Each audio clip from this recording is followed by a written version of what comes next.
अस्सलाम वालेकुम। Welcome to B A study with Ghazala show. आज हम स्टडी करेंगे नेशनलिज़म। ये पॉलिटिकल आइडियोलॉजीज़ का जो सब्जेक्ट है उसमें एक टॉपिक है नेशनलिज़म। इसको आज हम डिस्कस करेंगे। सबसे पहले इसके इंट्रोडक्शन की तरफ चलते हैं। तो नेशनलिज़म जो है ये एक पॉलिटिकल एंड सोशल आइडियोलॉजी है। इसको हम इस तरह कहेंगे कि ये एक सियासी या जो माशरती एक आइडिया है। ठीक है, ये आपको कॉन्सेप्ट दे दिया जाता है। देखो, नेशनल और इज़म है, किसी भी चीज़ जो है, कोई भी जो है वर्ड उसके लास्ट में इज़म आ जाए तो वो हम उसको समझते हैं या तो वो थ्योरी होती है या कोई आइडियोलॉजी होती है। तो ये जो है ये भी आइडियोलॉजी है, लेकिन ये पॉलिटिकल एंड सोशल, ये दोनों तरह से ये आइडियोलॉजी है। ये जो है ये एम्फसाइज करती है on the nation as central unit of political identity and loyalty. इस आइडियोलॉजी के मुताबिक जो नेशन जो है वो एक मरकज़ है, या एक मरकज़ी जो यूनिट है पॉलिटिकल आइडेंटिटी का और लॉयल्टी का। जो आपकी सियासी पहचान जो है वो आपकी जो एक नेशन जो है ना उससे होती है। जैसे कि हम पाकिस्तान में रहते हैं, ठीक है, तो हम एक नेशन है। अब हमारी पॉलिटिकल आइडेंटिटी ये होगी कि हम पाकिस्तानीज़ हैं, ठीक है। तो ये सिविकली जो है हम एक नेशन है, और हमारी जो एक आइडेंटिटी बन जाती है वो भी पॉलिटिकली जो आइडेंटिटी बनेगी, तो वो जो है वो आप जो है वो एक नेशन है। इससे आपकी जो है वो लॉयल्टी भी होती है, ठीक है। आगे हम इसकी डेफिनेशन की तरफ चलते हैं। तो ये सबसे पहले जो है एक हैंस कोहन जो ऑथर है उन्होंने कहा कि nationalism is a state of mind in which the supreme loyalty of the individual is felt to be due to the nation state।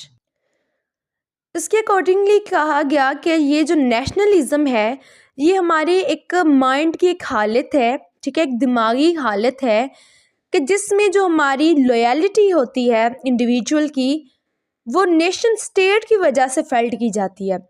अगर आप एक नेशन में शामिल हैं तो फिर आप बहुत ज़्यादा लॉयल होते हैं, ठीक है, अपनी उस नेशन की तरफ। अपनी अगर देखें, हमारी अगर नेशनैलिटी देखें, हम पाकिस्तानी हैं, तो हमारी जो लॉयल्टी है वो भी फिर पाकिस्तान की तरफ होगी। तो ये बेसिकली ये हमारी स्टेट ऑफ माइंड होता है, ये दिमागी हालत होती है कि हम बड़े दिमाग से और बड़े दिल से जो है वो लॉयल हो जाते हैं, हमदर्दी का इजहार करते हैं। अब जो नेशनलिज्म जो आइडियोलॉजी है इसको समझने के लिए ज़रूरी है कि हमें कॉन्सेप्ट ऑफ नेशन भी आना चाहिए कि नेशन होती क्या है, क्योंकि जो नेशनलिज्म जो है it's based on the nation. अब नेशन क्या होती है? Which can be defined as a group of people who share a common identity based on factor such as language, culture, history and territory. अब जो nation होती है basically ये एक ग्रुप ऑफ पीपल होता है, लोगों का एक ग्रुप होता है जो शेयर करते हैं अपनी आइडेंटिटी, कॉमन आइडेंटिटी को, अपनी कॉमन पहचान को शेयर करते हैं। उनकी जो आइडेंटिटी होती है वो कुछ फैक्टर्स की बिना पे होती है, यानी उनकी जो लैंग्वेज है वो सेम हो सकती है, उनका कल्चर जो है वो सेम हो सकता है, हिस्ट्री सेम हो सकती है, या टेरिटरी। इन सब में से कोई एक फैक्टर भी अगर उनका सेम हो तो वो जो है वो नेशन बन जाती है, ठीक है। कोई ना कोई जो चीज़ उनकी अगर कॉमन हो तो वो जो है वो नेशन में शामिल होते हैं। अब जो नेशनलिज्म है वो कुछ प्रिंसिपल्स, कुछ पिलर्स, ठीक है, जिस पे स्टैंड करती है, अब वो हम डिस्कस करेंगे। सबसे पहले जो इसका असूल है या इसका जो पिलर है वो है सोवरेनिटी। नेशन जो कोई भी नेशन जो है उसके पास जो है absolute right to decision making and free from external influence. मतलब कोई भी जो है नेशन उस टाइम बनेगी जब उसके पास अपनी एक सोवरेनिटी हो। जैसे कि हम देखते हैं कि एक स्टेट है, ठीक है, स्टेट बनने के लिए ज़रूरी है कि उसके पास सोवरेनिटी होनी चाहिए। सोवरेनिटी ये होता है कि उस स्टेट के अंदर उसका प्रॉपर उसका कंट्रोल हो, कोई भी जो एक्सटर्नल थ्रेट जो है उसको इन्फ्लुएंस ना कर पाए, ठीक है। तो ये सॉवरेनिटी होती है। इसी तरह अगर नेशन जो बनाना है या नेशन बनने के लिए ज़रूरी है कि उसके पास सॉवरेनिटी होनी चाहिए, अपना एक इंटरनल कंट्रोल होना चाहिए, डिसीजन मेकिंग का राइट होना चाहिए, और वो जितने भी एक्सटर्नल थ्रेट्स हैं या इन्फ्लुएंसेस हैं उनसे वो फ्री हो। कोई दूसरी स्टेट, कोई दूसरी नेशन जो है इस पे इंटरफेयर ना करे, ठीक है। ये तब जो है वो जाके नेशन बनती है। अब दूसरे नंबर पे जो है एक नेशन बनने के लिए या जो एक नेशन का असूल है कि उसके पास एक आइडेंटिटी होनी चाहिए, पहचान होनी चाहिए। अब पहचान कैसे होगी? मतलब कुछ शेयर्ड कैरेक्टरिस्टिक्स होनी चाहिए, वैल्यूज़, लैंग्वेज, कल्चर, कुछ भी जो सेम हो और बाकी सब दूसरी जो नेशन है या उनसे यूनिक हो, उनसे डिफरेंट हो। एक जो नेशन है उसके अंदर जितने भी मेंबर्स हैं उनकी जितनी भी कैरेक्टरिस्टिक्स हैं, वैल्यूज़, कल्चर, वो सेम होना चाहिए, और उस सिर्फ एक नेशन का जो है ना वो उसके सारे मेंबर्स का सेम होना चाहिए। अदरवाइज वो दूसरी नेशन से जो है वो डिफरेंट होनी चाहिए। और यही चीज़ जो आइडेंटिटी है वो इसको प्रमोट करती है, नेशन को यूनिक आइडेंटिटी। मिसाल के तौर पे अगर हम बात करें पठानों की तो उनकी एक आइडेंटिटी है, ठीक है। उनकी लैंग्वेज जो है वो हमसे डिफरेंट है, पंजाबी लोगों से, सिंधी के, बाकी जितने भी नेशंस हैं उनसे डिफरेंट है। लेकिन जो सारे के सारे पख्तून हैं, जितने भी पठान हैं, उनके तो सेम है, उनका कल्चर सेम है आपस में, ठीक है। उनकी वैल्यूज़ मिलती जुलती हैं। तो ये है कि ये बाकी सब जो नेशंस हैं उसमें से यूनिक है, उनकी एक आइडेंटिटी। इसी यूनिकनेस की वजह से जो है वो खुद को जो है वो आइडेंटिफाई जो है वो कर पाते हैं, ठीक है। आइडेंटिफाई कर दूसरों के सामने जो है वो करवाते हैं, ठीक है। इसके अलावा यूनिटी क्या होता है? Shared sense of purpose and belonging. कोई भी नेशन है उसका बनने के लिए ज़रूरी है कि उसमें जितने भी मेंबर्स हैं उनके दरमियान यूनिटी होनी चाहिए, ठीक है। उनके जो पर्पस है या बिलोंगिंग है वो एक मतलब शेयर सेंस होनी चाहिए उनके पास, कि वो एक दूसरे के साथ जो है कोलैबोरेट करें, यूनिटी होनी चाहिए। ये ना हो कि वो कन्फ्लिक्ट में हो, ऐसा नहीं होता, बल्कि वो यूनाइट हों। फिर उसके बाद एक नेशन बनने के लिए एक इसका असूल होता है कि सेल्फ डिटर्मिनेशन होनी चाहिए। जो एक नेशन है उसके पास राइट होना चाहिए कि वो डिटरमाइन करे खुद को पॉलिटिकली, इकोनॉमिकली या सोशली, ठीक है, विदाउट एक्सटर्नल इंटरफेरेंस। वो हर लिहाज से जो है वो खुद के जितने भी डिसीजंस मेकिंग खुद करे, ठीक है। उस पर कोई दूसरी जो नेशन जो है या कोई दूसरी अथॉरिटी जो है वो इंटरफेयर ना करे, उसको एक्सटर्नली कोई जो है वो इन्फ्लुएंस ना करे। इसके बाद आ जाता है टेरिटोरियल इंटेग्रिटी, ठीक है। मतलब ये इलाकाई सालमियत। इसमें क्या होता है कि जो नेशन है, कोई भी नेशन, उसके पास ये राइट होना चाहिए कि वो डिफेंड करे अपनी टेरिटरी को अगेंस्ट एक्सटर्नल थ्रेट्स। देखिए जो एक नेशन है उस जिस जगह पे वो जितने भी जो लोग रह रहे होते हैं, ठीक है, उस पे जो है वो कंट्रोल रखती हो, और इतना उसका कंट्रोल हो, ये इतना राइट हो उसके पास कि कोई दूसरी नेशन जो है वो उसको अटैक ना करें, और उसके पास राइट हो कि वो डिफेंड कर पाए अपनी जो है वो टेरिटरी को, उसका दिफा कर पाए, ठीक है।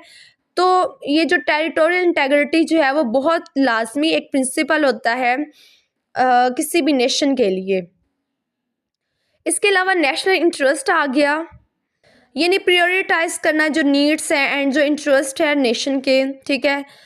अब जो नेशन है बन गई है तो उसका अब नेशन का कोई इंटरेस्ट भी तो होता है ना, यानी वो डेवलपमेंट की तरफ जाए, जितने भी उसके मेंबर्स हैं उनकी नीड्स, उनके इंटरेस्ट को पूरा करना, ठीक है। ये सारी जो चीज़ें हैं उन वो इसमें शामिल होती हैं। और जो नेशनल इंटरेस्ट होता है वो बहुत ही ज़रूरी होता है, ये एक प्रिंसिपल होता है, और इसके अलावा फीचर भी कह सकते हैं, ठीक है।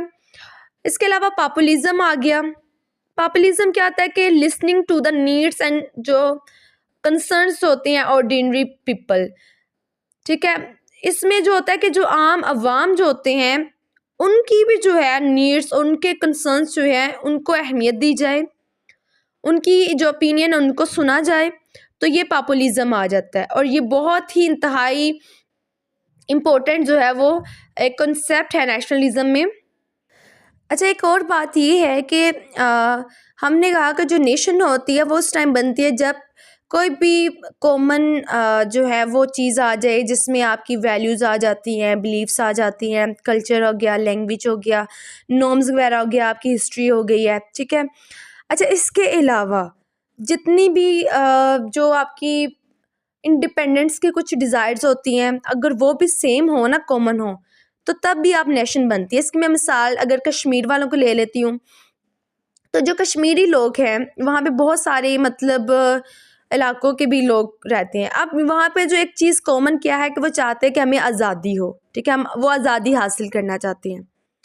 उसी आज़ादी हासिल करने की वजह से वो एक नेशन में जो है वो शुमार होते हैं, वो एक नेशन है। Due to the desire of independence वो एक नेशन है, ठीक है। तो इसी तरह अब ये जो पॉपुलिज्म का हम कह रहे हैं कि यहाँ पे आम जो लोग हैं उनकी आवाज़, उनकी जो ओपिनियंस हैं उनको भी सुना जाए। इसके बाद आ जाती है टाइप्स। अब देखिए इसके बेशुमार टाइप्स है, एक टाइप नहीं है, बहुत ज़्यादा टाइप है, क्योंकि हम कहते हैं नेशन क्या होता है। नेशन जो होता है अ group of people with shared.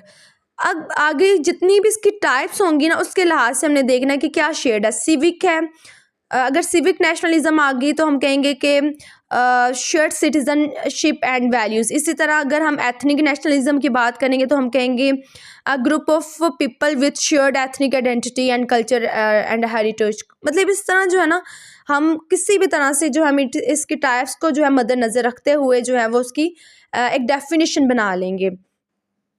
सबसे पहले अगर देखा जाए सिविक नेशनलिज्म क्या होता है। सिविक जो है बेसिकली सिटी, शहरी, ठीक है, सिटीजनशिप को कहा जाता है। ये एम्फसाइज करता है शेयर्ड सिटीजनशिप एंड वैल्यूज़। ये एक ऐसी नेशन होती है जिसमें जो है हर मेंबर्स को एक सिटीजनशिप दी जाती है, कुछ वैल्यूज़ होती हैं, ठीक है। अब इसकी मिसाल मैं इस तरह लूँगी, जैसे कि हम जो है सिटीजनशिप हैं, सिटीजनशिप किसके, हम पाकिस्तान के हैं, ठीक है, हमें सिटीजनशिप मिल गई है, एक रिलेशन मिल गया है विद पाकिस्तान, तो हम सिटीजन्स हैं पाकिस्तान के। तो ये हमारी एक सिविक नेशनलिज्म है। मतलब ये कि हम पंजाबी भी हैं, हम और भी हमारे बहुत सारी जो है वो नेशनैलिटी हमें नेशनैलिटी मिलती है, हम नेशन बने हुए हैं।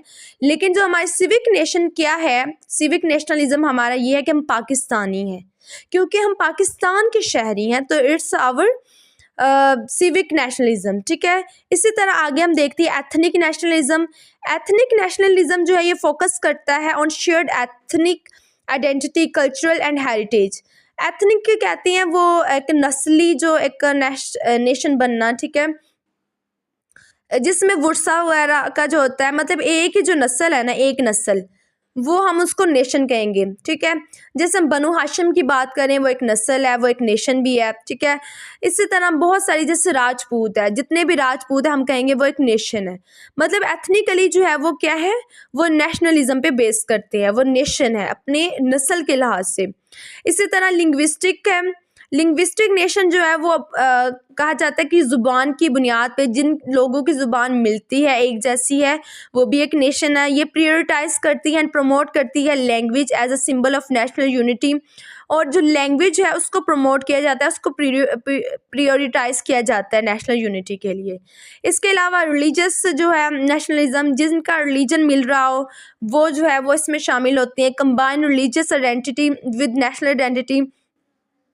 इसमें क्या होता है कि जो आपका रिलीजन जो होता है, ठीक है, वो भी जो है वो एज अ सिंबल यूज़ होता है नेशन के तौर पे, ठीक है। इसके अलावा नेशनलिज्म क्या है कि ट्रांसेंड करना जो बॉर्डर्स फॉर ग्रेटर यूनिटी, ठीक है। इसमें जो है ना बेसिकली जितने भी कल्चरल आ गए हैं, ट्रेडिशनल, सारी चीज़ें इसमें आ जाती हैं पैन नेशनलिज्म में, ठीक है। यहाँ पे जो है ना बॉर्डर्स वगैरह उनको भी एक्सपैंड कर दिया जाता है यूनिटी को बढ़ाने के लिए। इसके अलावा अल्ट्रा जो नेशनलिज्म क्या होता है, कहा जाता है कि जो नेशनलिज्म है उसकी एक एक्सट्रीम जो स्टेज या उसकी एक्सट्रीम फॉर्म जो होती है वो अल्ट्रा नेशनलिज्म होती है, जो एम्फसाइज करती है superiority of one is a one nation, कि कोई भी जो नेशन है वो खुद को सबसे बालातर समझती है।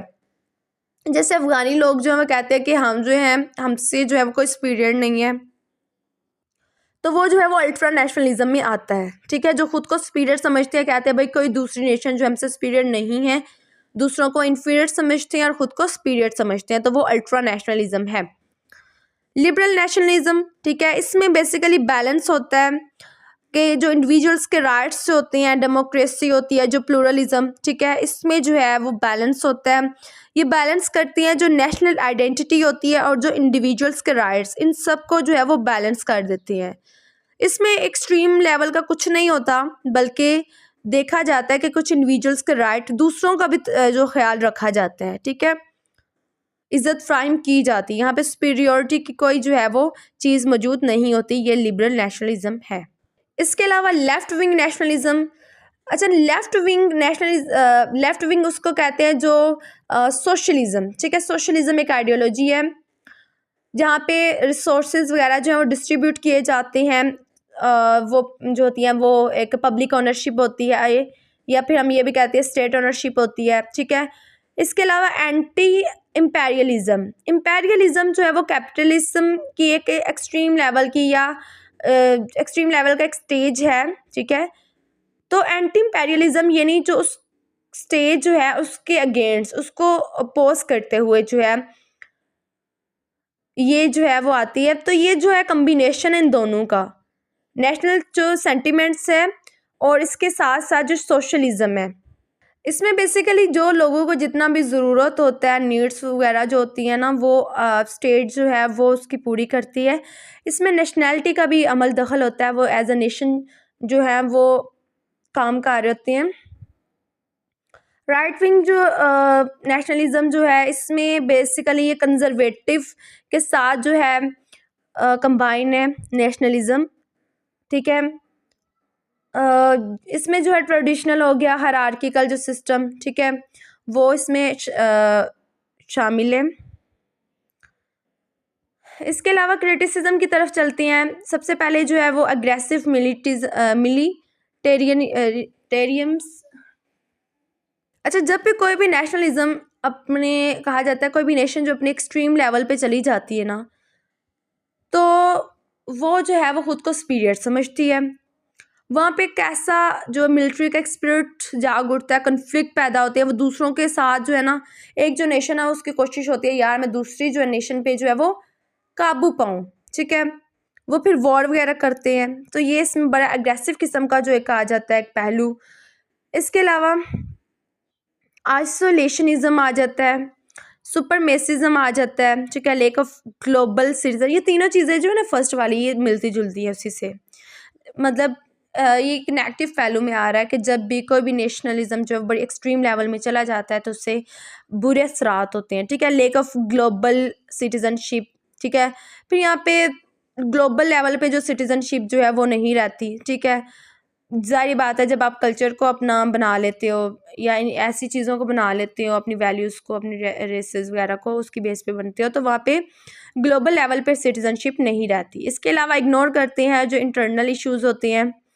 अब देखिए, इन्होंने देखा कि एक्सटर्नल जो थ्रेट्स हैं उनसे तो कंट्रोल करते हैं, लेकिन कोई भी नेशन है उसके जो इंटरनल इश्यूज़ भी तो होते हैं, उनके दरमियान में तो कॉन्फ्लिक्ट्स वगैरह जो है वो जाकर होते हैं। तो ये जो नेशनलिज्म है वो इसको इग्नोर कर रही थी, वो बड़ा अच्छा सोच रही थी। ये जो नेशनलिज्म है ना, ये कहते थे कोई भी नेशन है वो यूनाइट ही रहती है, वो बड़ी जो कोलैबोरेट करती है, मतलब बहुत अच्छे पहलू इसने दिखाए हैं। लेकिन इसने जो है वो उसके बुरे पहलू की तरफ इतना नहीं गए, मतलब क्योंकि वो इग्नोर कर रहे थे इंटरनल जो इश्यूज़ हैं उनको। फिर उसके बाद लिमिटिंग जो इंडिविजुअल फ्रीडम है, ठीक है, जो यहाँ पे जो इंडिविजुअल्स हैं उनकी जो आज़ादी जो वो बड़ी लिमिटेड हो जाती है, क्योंकि वो एक नेशन में आ गए हैं। तो यहाँ पे बात जो है वो नेशन की ही की जाती है। तो कोई भी नेशन है वो सोवरेन होगी, आइडेंटिटी भी उसकी, नेशनैलिटी, मतलब जो एक इंडिविजुअल है ना उसकी अपनी एक पहचान जो है ना वो एक नेशन से बनती है। इसके अकॉर्डिंगली उसका खुद का जो इतना जो है ना वो एक फेम वगैरह जो है वो उसको इतना फोकस नहीं किया गया। इसके अलावा फोस्टरिंग करती है एक्सट्रीमिज़म्स को, वही चीज़ कि जब बहुत ज़्यादा कोई भी नेशन जो है वो ख़ुद को सुपीरियर समझना शुरू हो जाती है, तो फिर क्या होता है कि फिर नफ़रत के उभार आ जाते हैं, नफ़रत पैदा हो जाती है दूसरी नेशंस के लिए, ठीक है। इसके अलावा नेगलेक्ट करते हैं जो ग्लोबल चैलेंजेस ज़ाहिर बात है जब आप ग्लोबल लेवल जो है उस पे सिटीज़नशिप जो है उसको लेकर आ रहे हैं, वहाँ पे आपकी सिटीज़नशिप नहीं है, तो फिर आप ग्लोबल चैलेंजेस जो हैं उनको भी तो फिर नेगलेक्ट कर रहे हैं। इसके अलावा कंक्लूजन आ जाता है। अच्छा, ये जितने भी हमने प्रिंसिपल्स जो पढ़े हैं, ये जो इन्हीं प्रिंसिपल के अंदर से आपको फीचर्स नज़र आ जाएंगे, ठीक है। यूनिटी हो गया, आइडेंटिटी, और इन्हीं के अंदर जब फीचर क्या होता है, फीचर किसी भी पॉइंट, किसी भी जो कंसेप्ट का जो है वो नेगेटिव एंड पॉजिटिव पहलू दोनों तरह से होता है। उसी फीचर में से आप जो है वो उसके मेरिट्स डीमेरिट्स भी निकाल सकते हैं, ठीक है। ये आपके पास एक एबिलिटी होनी चाहिए कि आप कोई भी एक चीज़ है उससे किस तरह जो है खुद का जो फ़ायदा उठा सकते हैं, ठीक है। तो ये जो था आज का हमारा कॉन्सेप्ट था पॉलिटिकल आइडियोलॉजीज़ में नेशनलिज्म। तो अगर आपको मेरी वीडियो अच्छी लगे तो मुझे लाइक कीजिए, कमेंट कीजिए और चैनल को जो है सब्सक्राइब कीजिए। Thank you so much.